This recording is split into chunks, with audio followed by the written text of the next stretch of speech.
kana nditoswera ndichiona kuti nyaya dziri kufamba sei. Ndinayo nyaya yandiri kufamba nayo azukuru yandoda ndinge ndiri ndinokuzivisai. Handiti so chiteerera kana ukasati wasubscribe paSaint TV mukana uchiripo wekudiwa kuti usubscribe. Wotena on your notification bell kuti pega patinouploada mavideos you will be notified. Ndichitoti maswera sei zviri kudii kwese kwamuri vazukuru vasekuru Saint. Vamwe vanobva vabhoekana kuti zonisa uchititi vazukuru nezera rakwe wagori ng'angere. Aiwa inu sekuru wangu wazukuru uri pakuti ndiri hanzvadzi yamai venyu. Handiti ndini chidiki chachona chekupesira saka chitongondigamuchirai yose hanzvadzi yamai venyu. Handiti so inzwaika vazukuru mumastreets umwe chete mune mifananidzo iri kutenderera vana vechikoro vasikana vari kuita zvisizvo. Handiti umwe wachona ndewekuti Nhoi uyo ane sex tape rake riri kutotenderera paplatforms esocial media.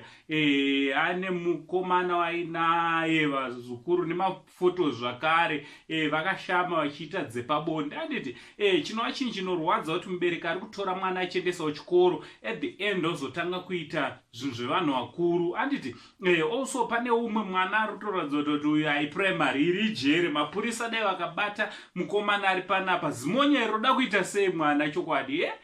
Zvimwe zvachona zvinotoshungurudza nekurwadza kana uri mubereki akazvara chaichai nyaya dziri panapa dzinotokurwadza. Handiti tingataura nevakucomment section timbotaurawo kuti chii chakonzeresa kuti vanhu vakurumidze kuita zvepabonde, chii chasakisa kuti vana vedu vakurumidze vaziva zvinhu zvevanhu vakuru idzo dzichiri pwere vachiri nemukaka pamhino. Handiti so ameno vazukuru ichi ndinoti kanda kwamuri ndimi vabereki, ndimi zvakare vamwe vevana vari kuita zvinhu zvakadaiwo, ndimi zvakare vana vamwe vari kuona vamwe vana vachiita zvakadai. From Uncle Saint, the only Zimbabwean uncle, neSaint TV crew, but much love.